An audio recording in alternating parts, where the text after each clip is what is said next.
everyone. Welcome to Dose of Dilly. So, yesterday I did my first ever review for Potomac Season 7, Episode 14. Today I'm back again to do my review for the latest episode of Potomac Season 7, Episode 15. So, what I want you guys to do is come in, take off your shoes, get comfortable. Listen, I don't have any coffee, I only do herbal tea. You're just gonna have to make do with that, okay? Remember, I'm a Jamaican girl living in London, so you're gonna hear a little bit of this and a little bit of that. You might hear some of my accent come through, but it is what it is. Let's get into it. So, this episode of Potomac, episode 15, season 7, starts off with some nice shots of Mexico. It's day 3. Guys, Mexico be looking really nice. I need to go. So, this episode starts off with Mia and Gezelle sitting at the bar outside catching up on last night's escapades at dinner between Karen and Charisse and Karen and Robyn. Gezelle lets Mia know she's feeling a bit uncomfortable. She's got the bubble guts, right? Then she fixes her turtleneck to say, oh, Karen is jealous of Charisse. What? How? What? Gezelle, shut up, man. So anyway, Mia's like, what? Karen is jealous at 59 and fine? Turtleneck gonna say, well, people can be 72 and still be jealous. Because clearly Wendy's jealous of you. Gezelle. This is why you're sitting there with your belly bubbling, because you're full of doo-doo, Gezelle. You're just full of shit. Literally just full of crap. So, Mia then asks Gezelle, what we're going to do about planning a bachelorette party for Robyn. Gezelle agrees, like, yeah, and we're going to have strippers and blah, blah, blah. And Mia's like, yeah, because, it takes a stripper to know a stripper. Like it's some kind of accolade. So I guess Mia's going to be getting the strippers. Girl, what? Like, ugh. Anyways, so the cameras roll back and you can see Mia, swinging around the pole with her big ass feet. I thought she was going to hit a scholar in the face, to be honest. So, in the next scene, we see Robyn sitting by the pool talking with her assistant about her upcoming nuptials that she wants to get done in Jamaica, in my hometown. You understand? But you know what? What's getting to me is that you're going to Jamaica for your brother-in-law's wedding and you want to have your wedding the next day with none of your family around, just you, Juan, and your 2 sons. Robyn, that is so... I don't even know what to call it. Maybe a bit tacky. Who does that? Ugh. So in the next scene now, we see Karen by the pool waiting for Ashley to come down. She's like, yoo-hoo, I'm over here. And we see Ashley walking through looking cute in her denim shorts, her white top, her braids.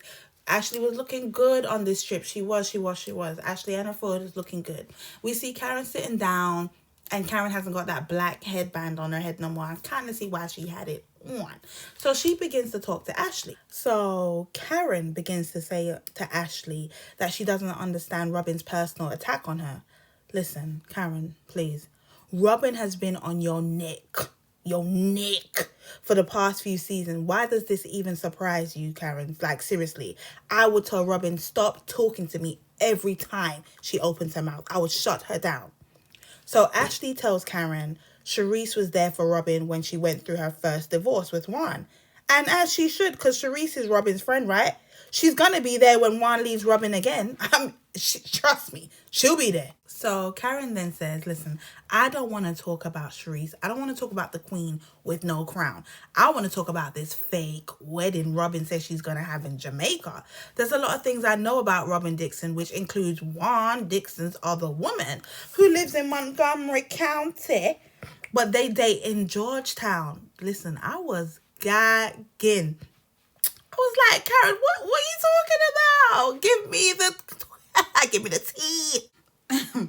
So Karen begins to say like, oh, and she looks like me. Yo, I fell out when Karen says that. I mean, like, okay, girl. So she said she's blonde and she's a mature woman. So Ashley's just sitting there eating it up. So then the producers reel back this person of interest sketch next to Karen. Yo, oh my Yo, the producers are doing their thing this season. They are doing their thing. Ashley continues to sit there and listen to Karen just spill the beans. Ashley's just sopping it all up. I was really thinking to myself, Karen, why are you telling Ashley this? Because you know she can't hold nothing. But maybe that's what she wants her to do, run back and tell Robyn. So anyway, guess what Ashley did? Like a minute or two later, goes over into the lobby where they're all waiting to board the van, right? And she goes over to Wendy and Candice to tell her that Karen just told me something about Robyn.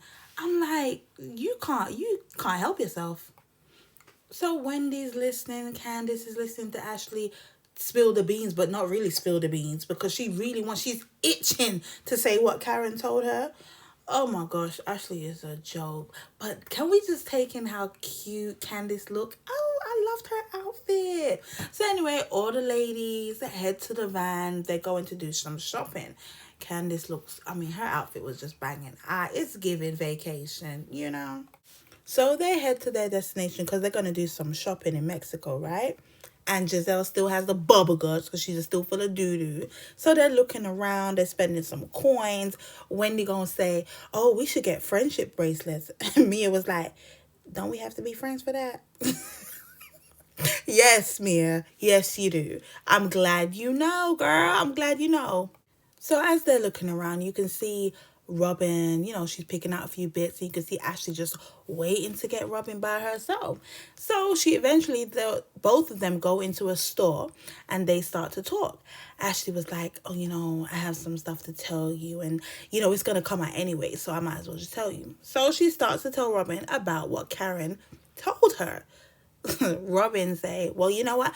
I'm going to get on the phone. I'm going to call Juan. So she called Juan, and you know what? That was the worst thing she did. It's the worst thing she could have done. Because when she got on the defense, she calls Juan, and she's like, Juan, there's a rumor. Karen saying that you have seen a lady in Montgomery County, in Georgetown or whatever. And he just starts to go off, completely off. Like, F this and F that. And I'm like, Robyn, why did you call this man? Why did you call him? He's just hella annoyed on the phone. He's like, I will cuss these women out, Robyn. I will cuss these women out. Don't listen to them. And then she gonna say, yeah, because it's the stupidest thing ever. So why did you call him? Dumbass. Why did you call him? Shut up, Robyn. Oh my gosh. So anyway, she starts to tell Ashley that Karen should have just not said anything. And she's opened a can of worms. Girl, open that can of worms, Karen. I want to see it. Because really and truly, Robyn ain't going to do nothing. The ladies arrive at a restaurant because they're going to chit-chat it up, have some lunch. The restaurant called Ziggy's. Some of the ladies head to the bathroom, head to the ladies' room, and the others sit at the table waiting for them to come back. So while they're waiting, Robyn's like, oh, I'm excited. Excited for what? You know what? She thinks that she's going to read Karen down, and you ain't going to read nothing. So she begins to tell the ladies that she stands by what she said to Karen the night before at dinner, that she thinks Karen is full of bullcrap. And I'm really looking at Robyn like, Robyn, the person who's full of bullcrap is the one sitting next to you, called Gezelle Turtleneck Brian. Okay? That's who's full of bullcrap. So while the ladies come back now, Robyn's still running her mouth. I was like, okay, Robyn, look at you. Your balls have dropped. Them big balls. They've dropped because she didn't even back down. Karen sat at the desk, at the table, and she carried on talking. I was like, okay.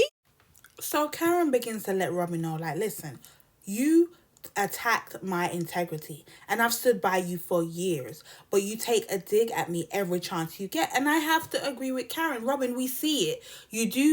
You're always on Karen's neck, and we see it. Karen continues to say, you called me fake, Robyn, but what's fake is this wedding, because we all know, I know you know about that woman that Juan is seeing in Georgetown. All of us know. Turtleneck Gezelle gonna say, I've never heard of it. Robyn says, neither have I. Wendy said, I've heard about it. Candice said, yeah, I've heard about it too. Candy said the only thing she is questioning is the distance between Potomac and Georgetown. So Karen says, listen, it's your choice if you want to have a fake wedding. But as long as you register it, I'll eat my words.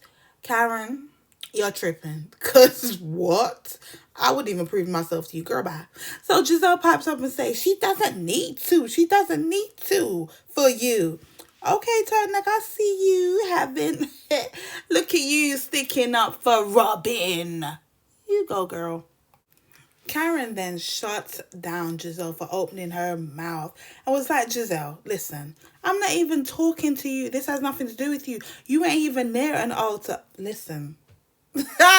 Girl, Karen, get her. It's Wendy's reaction for me the whole time they were sitting at this table waiting for their food. Karen was gathering up them rolls. I'm telling you. So Robyn fixes her Adam apple and was like, you know what, you just need to stop asking me about when am I getting married, when am I getting married. And for real, Karen don't even ask Robyn no more. So Karen gonna say, Robyn, I've been waiting for a wedding for 7 years. Karen told Robyn, listen, you wanting to go to Jamaica without any kind of witness looks a bit suspect. Karen, what? Shut up. I'm telling you, Karen had me laughing hard in this scene. So anyway, Robyn's just sitting there unraveling. You can see it. So she starts to say, what you need to care about is your fake ass saying you in love with old McDonald Ray, but people actually sending me pictures of you and this blue-eyed man in Redskins gear in Vegas at a bar. Karen was like, bring it up. So Robyn's like, okay, I got it. So Robyn begins to show Mia, Gezelle, the other ladies, this supposed to be blue-eyed man through the phone. Like, they're having a good kiki about it, right? Here goes Karen. Let me see. Karen, go away. Why do you want to see? Why do you want to see? I would have been paying that girl dust every time Karen's like, let me see. May I see? Robyn's like, you may not. Oh my gosh. So Mia said, Karen, this looks like your ass. So it's Karen's face just, oh my gosh, yo, I tell you, I laughed so hard. I was really in tears. I was in tears. So anyway, basically the picture that Robyn was showing around is of Karen's back, you know? And Karen's just like, please, whatever. So Gezelle's really still trying to get on the Karen's skin. She's like, oh, so you went in Vegas with him? Gezelle, shut up. You just want to be heard so bad. And Karen gave it to you. Karen said, Gezelle, I'm not even speaking to you thou without a man. Oh, Karen was on their necks.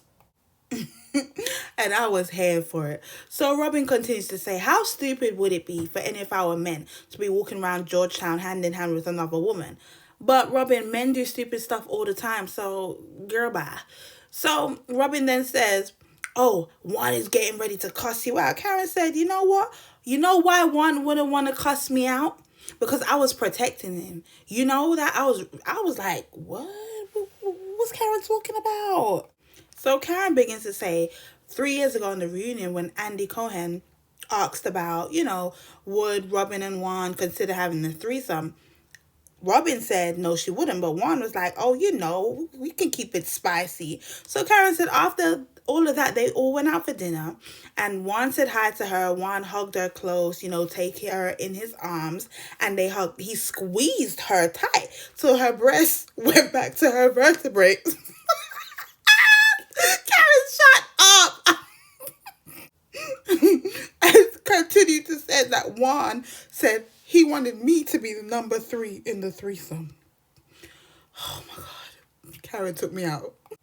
Karen was like, tell them why you really don't like me, Robyn. Tell them why. You don't like me because your man likes me. They looked at Karen like she's crazy. But listen, Karen is 59 years old and Karen looks good. You hear what me I say? You hear what me I say to you? The girl look good. English translation, she looks good. Okay? Karen looks good for her age. So I don't understand why you guys are tripping like a man couldn't look at Karen and say, I want some of that. Bye-bye. So Gezelle says in her confessional that Karen did tell her that someone, like one of the husbands, had hugged her really inappropriately. But she thought she was talking about Michael Darby. When they showed the picture of Michael Darby. Yo, I fell out. Why are the producers doing this? I can't. I just can't. I can't with.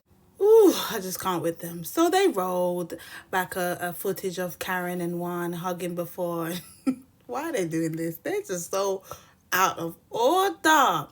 So Turtleneck gonna say, I mean, I said it before that Karen's ego was on 25 million, but you've blown it out of the water.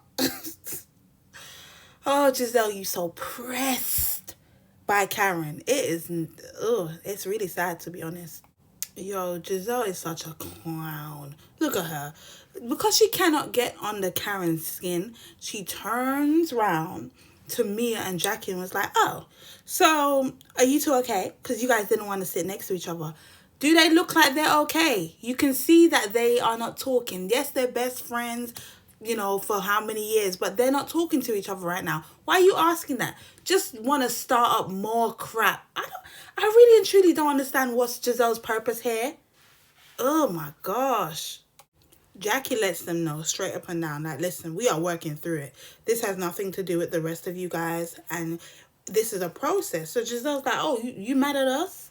She's not mad at you guys. She just doesn't want you all up in her business, Gezelle. Mia then turns to Jackie and was like, well, shut up then. Mia, you and those gravel pits in your face needs to shut up. I swear down, Mia could never talk to me like that. I would make Mia cry. Do you hear me? You think...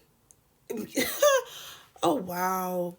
Jackie, you good. Jackie begins to say, wow, this is really telling because our friendship, doesn't mean nothing to you. I have vouched for you how long with these women, cancer, no cancer. Bitch. When Jackie said that, I was like, what? Oh my God. That just did it for me. I was like, you see, Mia? You see? People were questioning whether you had cancer, whether it wasn't cancer. God don't like ugly. You're playing. Like you said, my mom took you in. My mom was there for you. Mia said, okay, well, yes, she did. And that's why I was with your mom on Mother's Day. Where were you? Everyone's like, oh, like we're in school. Mia, being the Regina George that she is, turned to the other ladies and was like, oh, she does this all the time to my other friend groups and they don't want nothing to do with her because she's just so dramatic. You are such a cow. Like, this girl, oh my gosh. So Jackie gets up.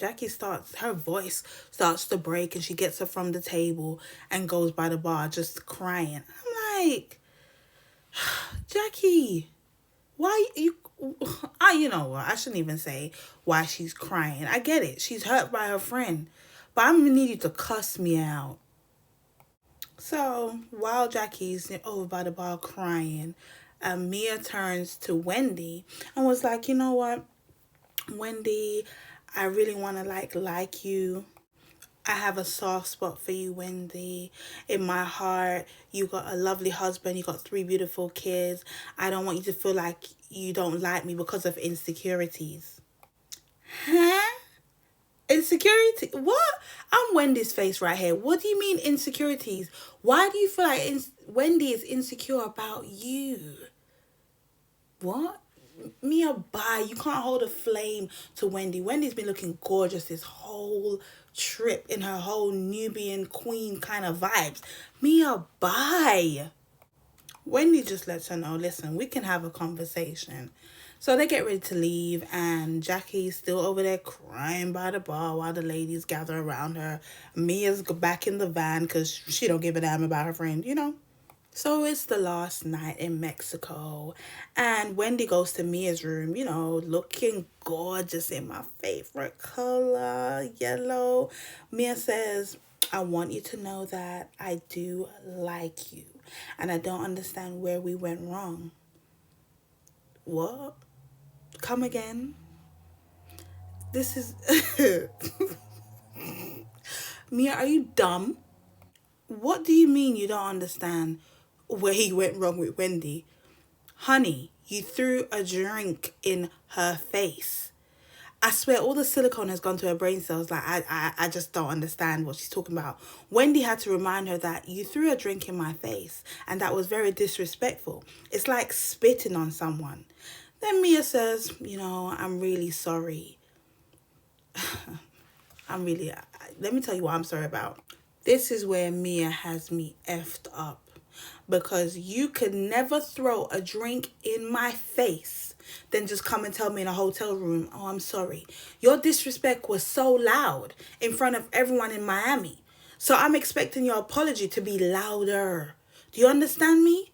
That apology would have to be at the table having dinner with the other females or on the reunion show. You ain't gonna sit me on your hotel bed and tell me, oh, I'm sorry about that. Nah. Make your apology loud. Just like how you threw that drink so loudly and boldly in my face. You got me messed up. But Wendy accepts her apology. And Wendy tells her, listen, I got a fake booty. You got a fake booty. You're beautiful and I'm gorgeous. Wendy kind of read her on the slide. But anywho, if Wendy want to accept her apology, that's your business, Wendy. Go on, girl. So, as it's the last night in Mexico, the ladies are having fun. They're drinking cocktails, just letting down their hair, sipping, dancing, just enjoying being around each other. Actually gonna say how they all weren't wearing any panties, so they lift up their dresses and showed each other their cootie cats. The clownery that was going on in this episode is just... Anyway, Wendy then says Mia came beside and was like, I want to eat your bucks. What is going on? Oh my gosh. But I think something happened, y'all. I think Mia might have ate Wendy's box, y'all. Well, that was the end of this week's episode. Please don't forget to like, comment, and subscribe, everyone. This was fun to make. I'm obviously going to be making more reviews because I really want to, get this out here and get the hang of doing all these things. So please come back. Remember, I only have tea. I don't have coffee. No crumpets. Shout out to everybody. I had fun. I gotta be good.